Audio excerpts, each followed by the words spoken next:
ತುಂಗಾ ನದಿಯ ದಡದಲ್ಲಿ ನೆಲೆಸಿರುವಂತಹ ಭಕ್ತರ ಕಷ್ಟಗಳಿಗೆ ತಕ್ಷಣವೇ ಸ್ಪಂದಿಸುವ ಮಂತ್ರಾಲಯದ ಸಾರ್ವಭೌಮ ಶ್ರೀ ಗುರು ರಾಘವೇಂದ್ರ ಸ್ವಾಮಿಗಳ 355ನೇ ಆರಾಧನಾ ಮಹೋತ್ಸವದ ವಿಶೇಷ ವಿಡಿಯೋಗೆ ನಿಮಗೆಲ್ಲರಿಗೂ ಸ್ವಾಗತ. ಈ ವಿಡಿಯೋದಲ್ಲಿ ನಾವು 2026ರ ಆರಾಧನೆ ಮತ್ತು ಅದರ ಮಹತ್ವ ಹಾಗೂ ಮನೆಯಲ್ಲಿಯೇ ಸರಳವಾಗಿ ರಾಯರನ್ನ ಹೇಗೆ ಪೂಜಿಸೋದು ಎಂಬುದನ್ನು ತಿಳಿಸ್ಕೊಡ್ತಾ ಇದ್ದೀನಿ.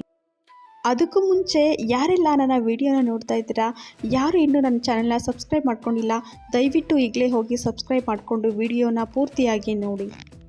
ಪ್ರತಿ ವರ್ಷ ಶ್ರಾವಣ ಮಾಸದ ಕೃಷ್ಣ ಪಕ್ಷದ ದ್ವಿತೀಯ ತಿಥಿಯಂದು ರಾಯರ ಆರಾಧನೆಯನ್ನು ಆಚರಿಸಲಾಗ್ತದೆ. ಈ ವರ್ಷ ಅಧಿಕ ಮಾಸ ಬಂದಿರೋದ್ರಿಂದ ರಾಯರ ಆರಾಧನೆಯು ಆಗಸ್ಟ್ ಕೊನೆ ವಾರಕ್ಕೆ ಬಂದಿದೆ. ಮೊದಲನೇ ದಿನ ಆಗಸ್ಟ್ 29 ಶನಿವಾರ ಪೂರ್ವಾರಾಧನೆ, ಅಂದರೆ ಈ ದಿನ ಮಂತ್ರಾಲಯದಲ್ಲಿ ವಿಶೇಷ ಧಾನ್ಯ ಪೂಜೆ ಮತ್ತು ಪ್ರಾಥಮಿಕ ವಿಧಿವಿಧಾನಗಳು ಆರಂಭವಾಗ್ತವೆ. ಎರಡನೇ ದಿನ ಆಗಸ್ಟ್ 30 ಭಾನುವಾರ ಮಧ್ಯಾರಾಧನೆ. ಇದು ಇಡೀ ಮಹೋತ್ಸವದ ಅತ್ಯಂತ ಪ್ರಮುಖ ದಿನ ಆಗಿರುತ್ತೆ. 1671ರ ಇದೇ ದಿನದಂದು ರಾಯರು ತಮ್ಮ ಶಿಷ್ಯರಿಗೆ ಅಂತಿಮ ಸಂದೇಶ ನೀಡಿ ಸಶರೀರರಾಗಿ ಬೃಂದಾವನಸ್ಥರಾಗ್ತಾರೆ. ಈ ದಿನ ತಿರುಪತಿಯಿಂದ ರಾಯರಿಗೆ ವಿಶೇಷ ಶೇಷವಸ್ತ್ರ ಸಮರ್ಪಣೆ ಮತ್ತು ರಾತ್ರಿ ಭವ್ಯ ರಥೋತ್ಸವ ನಡೆಯುತ್ತೆ. ಇನ್ನು ಮೂರನೇ ದಿನ ಆಗಸ್ಟ್ 31 ಸೋಮವಾರ ಉತ್ತರಾಧನೆ, ಅಂದರೆ ಈ ದಿನ ಮಹಾಮಂಗಳಾರತಿ, ಸಾರ್ವಜನಿಕ ಅನ್ನದಾನ ಹಾಗೂ ಆರಾಧನಾ ಮಹೋತ್ಸವದ ಸಮಾರೋಪ ಆಚರಿಸಲಾಗ್ತದೆ. ಹಾಗೆಯೇ ಎಲ್ಲ ರಾಯರ ಭಕ್ತರು ಮಂತ್ರಾಲಯಕ್ಕೆ ಹೋಗಲು ಸಾಧ್ಯವಾಗದಿದ್ದರೆ ಈ ಸರಳ ವಿಧಾನದಲ್ಲಿ ಒಮ್ಮೆ ಮನೆಯಲ್ಲಿ ಪೂಜೆ ಮಾಡಿದರೆ ನಿಮಗೆ ರಾಯರ ಅನುಗ್ರಹ ಸದಾ ಇರುತ್ತದೆ. ಮುಂಜಾನೆ ಬೇಗ ಎದ್ದು ದೇವರ ಕೋಣೆ ಹಾಗೂ ಮನೆಯನ್ನು ಸ್ವಚ್ಛಗೊಳಿಸಿ ರಾಯರ ಫೋಟೋಗೆ ಅಥವಾ ಮೂರ್ತಿಗೆ ಚಂದನ ಅಂದರೆ ಗಂಧವನ್ನು ಹಚ್ಚಿ ರಾಯರಿಗೆ ಅತ್ಯಂತ ಪ್ರಿಯವಾದ ತುಳಸಿ ಮಾಲೆಯನ್ನು ಅರ್ಪಿಸಿ, ಹಾಗೆಯೇ ಮನೆಯಲ್ಲಿಯೇ ಸ್ವಚ್ಛವಾಗಿ ತಯಾರಿಸಿದ ಪಾಯಸ, ಹಣ್ಣುಗಳು ಅಥವಾ ಒಣಕೊಬ್ಬರಿ, ಬೆಲ್ಲ ನೈವೇದ್ಯವನ್ನು ಸಮರ್ಪಣೆ ಮಾಡಿದರೆ ಸಾಕು. ಅಂದು ಗುರು ಸ್ತೋತ್ರವನ್ನು ಪಠಿಸಬೇಕಾಗುತ್ತೆ. ಓಂ ಶ್ರೀ ಗುರು ರಾಘವೇಂದ್ರಾಯ ನಮಃ ಎಂಬ ಮಂತ್ರವನ್ನು ಕನಿಷ್ಠ 108 ಬಾರಿಯಾದರೂ ಜಪಿಸಿ ಸಂಜೆ ಮನೆ ಮುಂದೆ ದೀಪ ಹಚ್ಚಿ ರಾಯರಿಗೆ ಕರ್ಪೂರದಾರತಿ ಬೆಳಗಿದ್ರೆ ಆಯಿತು. ಗುರುಗಳ ಅಂತಿಮ ಸಂದೇಶದಂತೆ ಸತ್ಯ ಮತ್ತು ಧರ್ಮದ ಹಾದಿಯಲ್ಲಿ ನಡೆಯುವುದೇ ರಾಯರಿಗೆ ನಾವು ನೀಡುವ ನಿಜವಾದ ಸೇವೆಯಾಗಿದೆ. ತಮ್ಮ ಜೀವ ಸಮಾಧಿಗೆ ಮಂತ್ರಾಲಯವನ್ನು ಯಾಕೆ ಆಯ್ಕೆ ಮಾಡಿಕೊಂಡ್ರು ನೋಡೋಣ ಬನ್ನಿ. ರಾಯರು ಕೃತಯುಗದಲ್ಲಿ ಭಕ್ತ ಪ್ರಹ್ಲಾದನಾಗಿರ್ತಾರೆ. ಅದು ರಾಯರ ಮೊದಲ ಅವತಾರವಾಗಿರುತ್ತದೆ. ಇದೇ ಜಾಗದಲ್ಲಿ ಯಜ್ಞ ಮಾಡಿದ್ರು. ಹಾಗಾಗಿ ಈ ಭೂಮಿ ಅತ್ಯಂತ ಪವಿತ್ರವಾಗಿತ್ತು.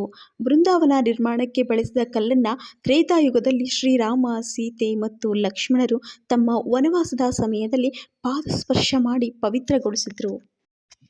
ರಾಯರು ಬೃಂದಾವನವನ್ನು ಪ್ರವೇಶ ಮಾಡುವ ಮುನ್ನ ಅಲ್ಲಿ ನೆರೆದಿದ್ದ ಭಕ್ತರು ಮತ್ತು ಶಿಷ್ಯರನ್ನು ಉದ್ದೇಶಿಸಿ ಅತ್ಯಂತ ಭಾವನಾತ್ಮಕ ಹಾಗೂ ಮಾರ್ಗದರ್ಶಕ ಭಾಷಣವನ್ನು ಮಾಡ್ತಾರೆ. ನಾನು ದೈಹಿಕವಾಗಿ ನಿಮ್ಮ ಕಣ್ಣಿಗೆ ಕಾಣಿಸದೇ ಇರಬಹುದು, ಆದರೆ ಗ್ರಂಥಗಳ ಮೂಲಕ ಮತ್ತು ಸದಾ ನಿಮ್ಮ ಕಷ್ಟಗಳಿಗೆ ಸ್ಪಂದಿಸುತ್ತಾ ಇಲ್ಲೇ ಇರ್ತೇನೆ ಎಂದು ರಾಯರು ಹೇಳ್ತಾರೆ. ಸತ್ಯ ಮತ್ತು ಧರ್ಮದ ಹಾದಿಯಲ್ಲಿ ನಡೆಯಿರಿ, ಸಾಮಾಜಿಕ ಸೇವೆಯನ್ನು ದೇವರ ಪೂಜೆ ಎಂದು ಭಾವಿಸಿ ಎಂದು ಸಂದೇಶ ನೀಡ್ತಾರೆ. ರಾಯರು ಬೃಂದಾವನದಲ್ಲಿ ಭೌತಿಕ ರೂಪವಿಲ್ಲದಿದ್ದರೂ ಒಟ್ಟು 700 ವರ್ಷಗಳ ಕಾಲ ಜೀವಂತವಾಗಿ ನೆಲೆಸಿ ಭಕ್ತರನ್ನು ಹರಿಸುವುದಾಗಿ ಭರವಸೆ ನೀಡಿರ್ತಾರೆ. ಇನ್ನು ರಾಯರು ಬೃಂದಾವನವನ್ನು ಹೇಗೆ ಪ್ರವೇಶ ಮಾಡಿದ್ರು ನೋಡೋಣವಾ? ಭಾಷಣ ಮುಗಿದ ನಂತರ ರಾಯರು ತಮ್ಮ ಕೈಯಲ್ಲಿ ಕಮಂಡಲ ಮತ್ತು ಜಪಮಾಲೆಯನ್ನು ಹಿಡಿದು ಬೃಂದಾವನದ ಒಳಗೆ ಇಳಿತಾರೆ. ಅವರು ಪದ್ಮಾಸನದಲ್ಲಿ ಕುಳಿತು ಪ್ರಣವ ಮಂತ್ರ ಅಂದರೆ ಓಂಕಾರ ಪಠಿಸುತ್ತಾ ಆಳವಾದ ಸಮಾಧಿ ಸ್ಥಿತಿಗೆ ತಲುಪಿದ್ರು. ಇನ್ನು ಕೊನೆಯ ಹಾಡು, ರಾಯರು ತಮ್ಮ ವೀಣೆಯನ್ನು ಕೈಗೆತ್ತಿಕೊಂಡು ಭೈರವಿ ರಾಗದಲ್ಲಿ ಇಂದು ಏನಾಗೆ ಗೋವಿಂದ ಅನ್ನೋ ಪ್ರಸಿದ್ಧ ಕೀರ್ತನೆಯನ್ನು ಹಾಡಿರ್ತಾರೆ.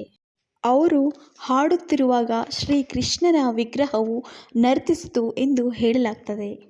ರಾಯರು ಮೊದಲೇ ನೀಡಿದ್ದ ಆಜ್ಞೆಯಂತೆ ಅವರ ಕೈಯಲ್ಲಿದ್ದ ಜಪಮಾಲೆಯು ಉರುಳುವುದು ನಿಂತ ತಕ್ಷಣ ಶಿಷ್ಯರಾದ ದಿವಾನ್, ವೆಂಕಣ್ಣ ಮತ್ತು ಇತರರು ರಾಯರ ಸುತ್ತಲೂ ಕಲ್ಲುಗಳನ್ನು ಜೋಡಿಸಲು ಪ್ರಾರಂಭಿಸ್ತಾರೆ. ಅವರ ತಲೆಯವರೆಗೆ ಕಲ್ಲುಗಳನ್ನು ಜೋಡಿಸಿದ ನಂತರ ರಾಯರ ಸೂಚನೆಯಂತೆ ನೇಪಾಳದ ಗಂಡಕಿ ನದಿಯಿಂದ ತರಲಾಗಿದ್ದ 1200 ಲಕ್ಷ್ಮೀನಾರಾಯಣ ಸಾಲಿಗ್ರಾಮಗಳಿದ್ದ ತಾಮ್ರದ ಪೆಟ್ಟಿಗೆಯನ್ನು ಅವರ ತಲೆಯ ಮೇಲ್ಭಾಗದಲ್ಲಿ ಇರಿಸಲಾಯಿತು. ನಂತರ ಬೃಂದಾವನದ ಮುಖ್ಯ ಶಿಲೆಯನ್ನು ಮುಚ್ಚಲಾಯಿತು. ಈ ರೀತಿಯಾಗಿ ಗುರುರಾಯರು ದೈಹಿಕವಾಗಿ ಕಾಣದಿದ್ದರೂ ಇಂದಿಗೂ ಮಂತ್ರಾಲಯದ ಮೂಲ ಬೃಂದಾವನದಲ್ಲಿ ಸಶರೀರರಾಗಿ ಅದೃಶ್ಯ ರೂಪದಲ್ಲಿ ನೆಲೆಸಿದ್ದಾರೆ ಎಂಬುದು ಕೋಟ್ಯಾಂತರ ಭಕ್ತರ ಅಚಲವಾದ ನಂಬಿಕೆಯಾಗಿದೆ. ಈಗ ನೋಡ್ತಿರುವಂಥ ಎಲ್ಲರಿಗೂ ರಾಯರು ಅವರ ಅನುಗ್ರಹವನ್ನು ಕರುಣಿಸಲಿ. ರಾಯರಿದ್ದಾರೆ ಎಂದು ಕಮೆಂಟ್ ಮಾಡಿ. ಈ ವಿಡಿಯೋ ನೋಡ್ತಿರುವಂಥ ಎಲ್ಲರೂ ನನ್ನ ಚಾನಲ್ನ ಸಬ್ಸ್ಕ್ರೈಬ್ ಮಾಡ್ಕೊಳ್ಳಿ. Thank you.